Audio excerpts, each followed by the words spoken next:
tidak akan masuk surga dengan banyaknya sholat.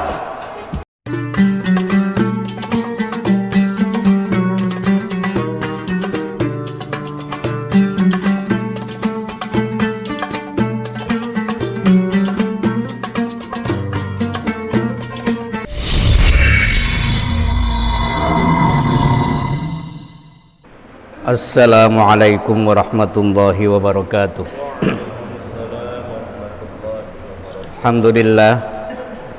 Alhamdulillahilladzi 'allama bil qalam 'allamal insana ma lam ya'lam.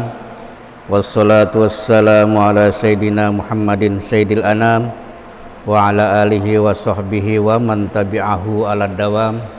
Amma ba'd. Yang kami hormati jamaah subuh Masjid Jami'ur Rahman rahimakumullah. Alhamdulillah wa syukrulillah, kita bisa hadir kembali di tempat yang mulia ini, di waktu yang sangat berharga ini. Mudah-mudahan semua ini semakin mendekatkan diri kita semua kepada Allah Subhanahu wa ta'ala, dan juga dapat meningkatkan kualitas iman kita dari waktu ke waktu. Marilah kita lanjutkan kajian Mukashafatul Qulub, masih berkaitan dengan sifat kasih sayang Allah yang harus kita tularkan kepada sesama kita dan kepada sesama makhluk Allah.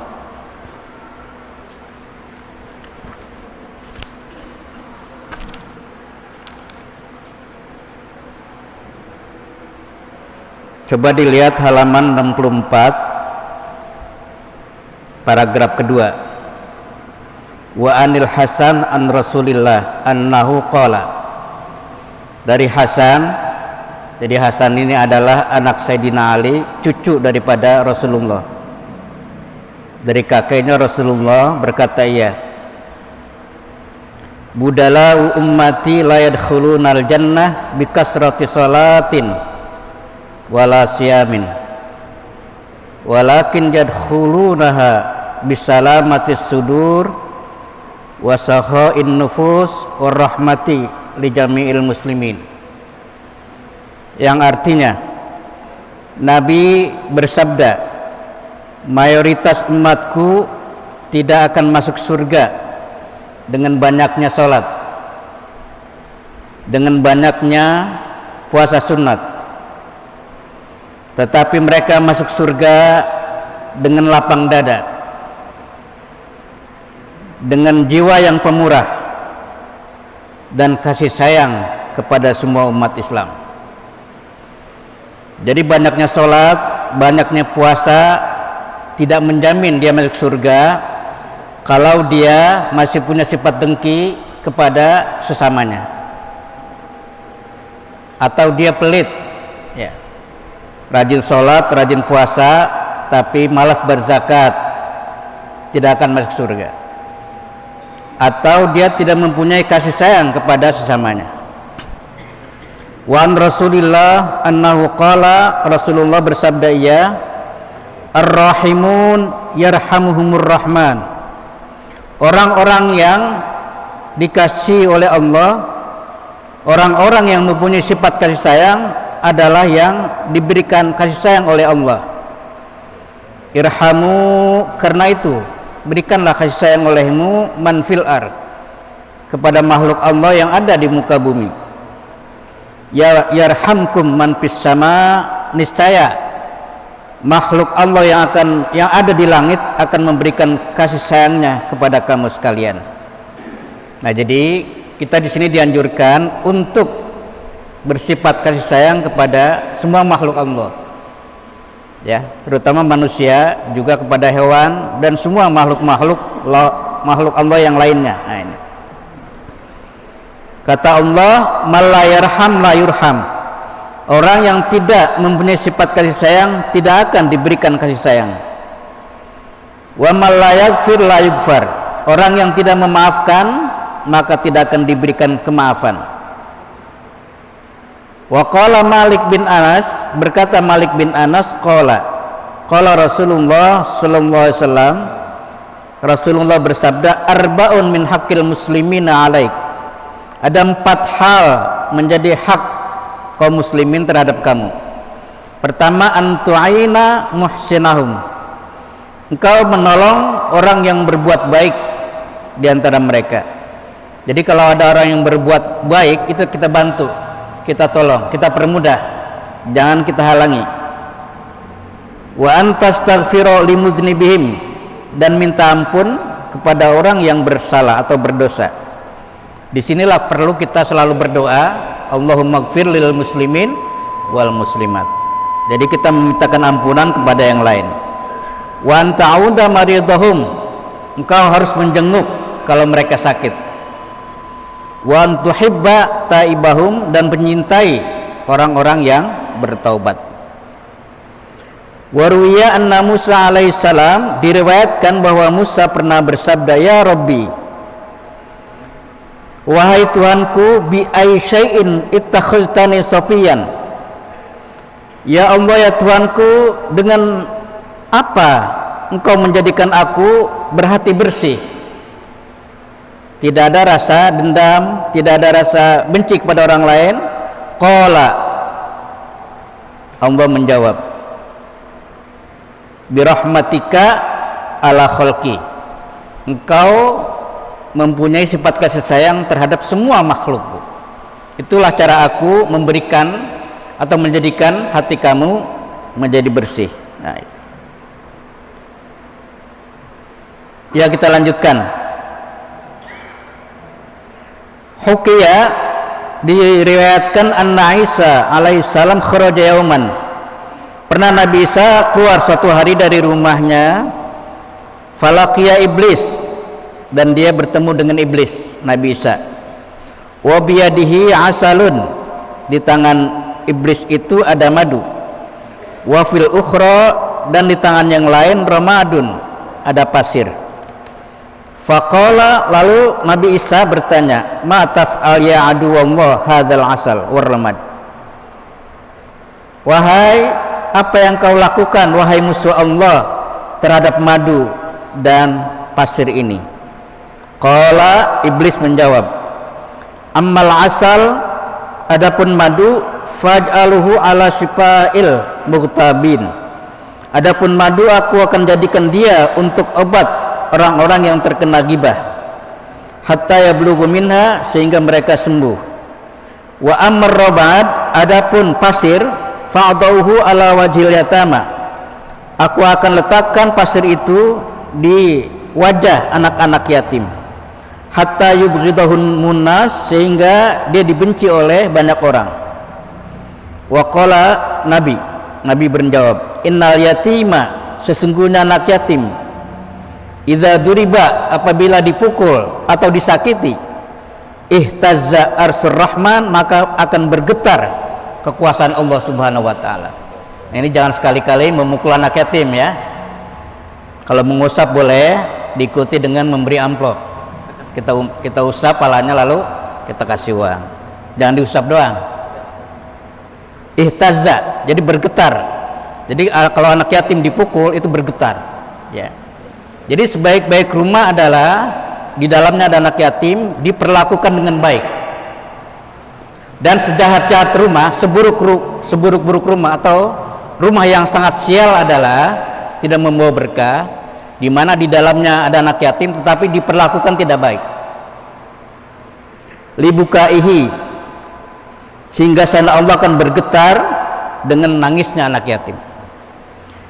Fayaqulullah azza wa jal, ini hadis kursi, ya malaikati, wahai malaikatku, man abka hadzas sabi alladzi ghibat abahu fit turab. Wahai malaikatku, siapa yang menyebabkan anak yatim ini nangis padahal kedua orang tuanya sudah meninggal dunia, sudah dipendam di kubur. Wa qala sallallahu alaihi wasallam, man awa yatiman ila ta'amihi wa syarabihi aujaballahu lahul jannah. Barang siapa yang mengajak anak yatim ke rumahnya untuk diajak makan, diajak minum, maka Allah mewajibkan baginya masuk surga. Jadi ini sangat besar pahalanya bagi orang yang mengajak anak yatim makan, atau kalau kita nggak ngajak makan, kita kasih mentahnya, ya, 50.000 per bulan, ya. Jadi nggak perlu diajak, kita kasih aja mentahnya, dia mau apa, maka Allah akan memberikan surga kepadanya. Wa fi Raudatil Ulama, dalam satu kitab Raudatil Ulama, kana Ibrahim alaihissalam idza arada ayyakula ta'aman, apabila dia ingin makan suatu makanan, masya al-maila wal maili yatlubu mayyakulu ma. Jadi apabila dia ingin makan, dia ajak dulu, dia berjalan sampai 2 mil, kira-kira 3 kilo di jalan, mencari orang yang mau makan bersamanya. Kita ajak, dicari keliling. Jadi sebelum dia makan, dia keliling dulu, ada nggak kira-kira orang yang mau makan bersamanya. Dicari. Ini udah sangat langka ini, ya. Kadang-kadang orang datang diusir.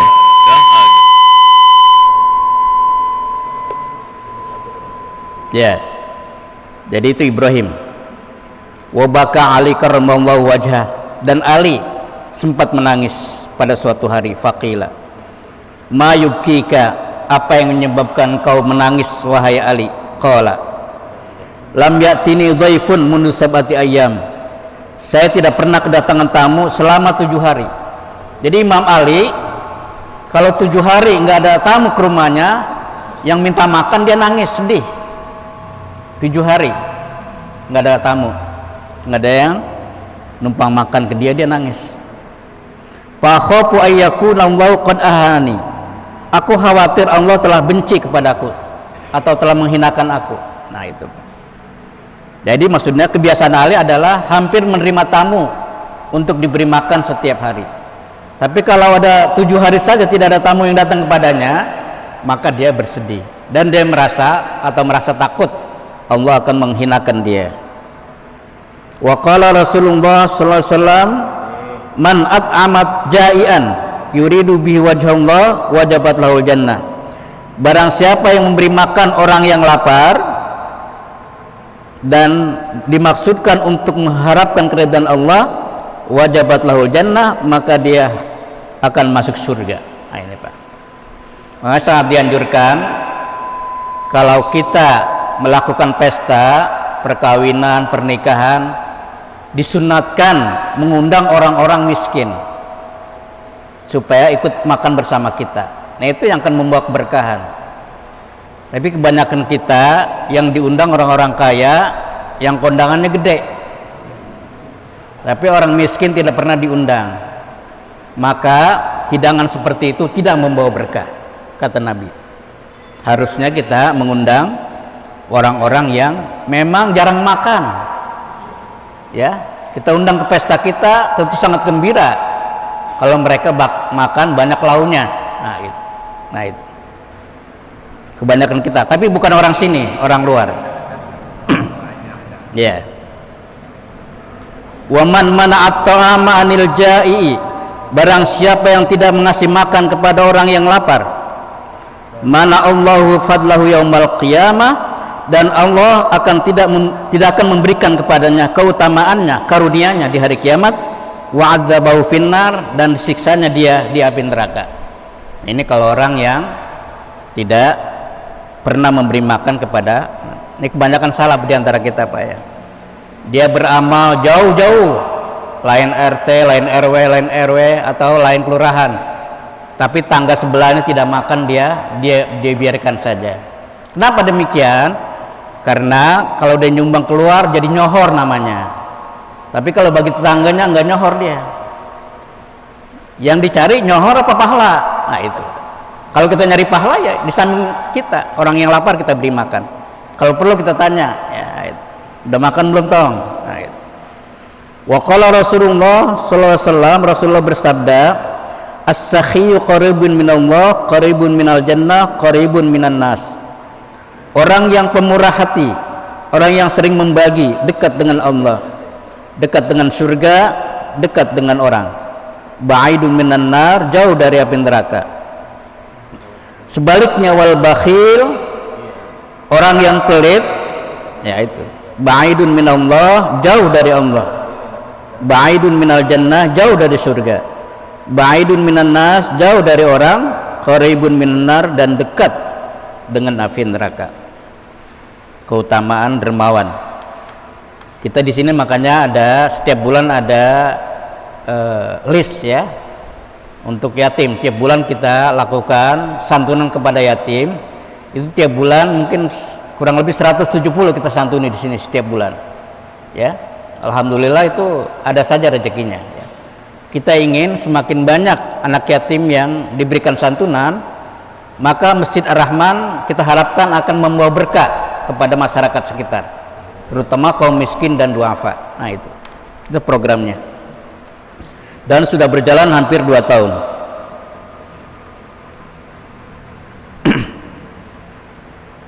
Wa qala Nabi sallallahu al-jahil as-sakhiyu ahabbu ilallah minal ulama minal abid al-bakhil. Nah ini Pak, orang yang jahil, orang yang bodoh tapi dermawan itu lebih dicintai oleh Allah dari orang yang rajin ibadah tapi pelit. Ya itu. Jadi orang yang bodoh, pendidikannya rendah tapi loyal dengan anak yatim, itu lebih dicintai oleh Allah daripada ulama rajin ibadah, nasihatnya doang, tidak pernah memberikan santunan kepada yatim. Jadi di sini orang yang pemurah, orang jahil, tidak ada ilmunya tapi dia dermawan, itu lebih dicintai oleh Allah daripada orang yang banyak ibadah tapi pelit, al-bakhil. Nah itu. Memang yang bagus orang alim ya, yang pemurah. Nah itu yang lebih bagus lagi. Wa qala sallallahu alaihi wasallam, idza kana yaumul qiyamah, apabila datang hari kiamat, yadkhulul jannata arba'un bighairi hisab. Ya. Arba'atun bighairi hisab. Ada 4 orang yang masuk surga tanpa hisab. Pertama siapa? Al-alim alladzi ya'mal bi ilmi. Orang berilmu yang mengamalkan ilmunya. Jadi sebelum dia merintahkan orang lain, dia beri contoh, ya. Marilah kita bersedekah, dia dulu bersedekah, ya. Marilah kita silaturahmi, dia dulu silaturahmi. Itu memberi contoh dan mengamalkan ilmunya. Wa man hajja walam yarfus walam yafsuk hatta mata. Nah itu. Orang yang haji dan tidak berbuat rusak, tidak berbuat fasik, lalu meninggal dunia, itu juga termasuk bighairi hisab. Dia akan masuk surga tanpa hisab. Wasyahid, orang yang mati di jalan Allah, alladzi qutila fil ma'rakah, yang terbunuh waktu peperangan, li'ilai kalimatil Islam, untuk membela kalimat Islam. Jadi Pak, kalau kita mati membela partai itu nggak masuk surga Pak. Ini kadang-kadang bela partai politik sampai mati-matian, akhirnya mati beneran, ya. Padahal tujuannya dunia, tidak akan masuk surga. Jadi asy-syahid, ya, alladzi qutila fil ma'rakah, tujuannya li'ilai kalimatil Islam, untuk menegakkan. Was-sakhi alladzi iktasaba malan minal halal, dan orang yang dermawan yang diperolehnya harta itu dengan cara yang halal. Wa anfaqahu fi sabilillah bighairi riya, dia infakkannya di jalan Allah tanpa riya.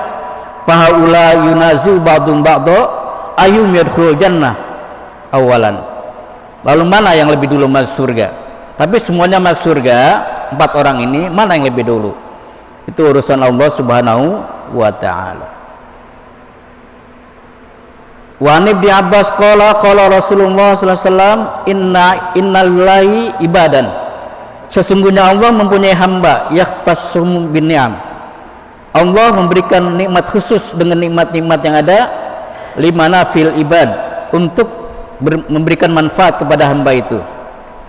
Paman bakhila bitilkal manafi alal ibad, barang siapa yang pelit dengan nikmat-nikmat itu kepada hambanya, naqalahullahu ta'ala anhu, dan Allah akan memindahkan kekayaannya itu, wa hawalaha, dan dialihkannya kepada orang lain. Nah itu.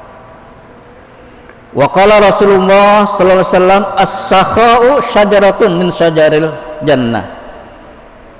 Orang-orang yang dermawan adalah merupakan pohon dari pohon-pohon surga.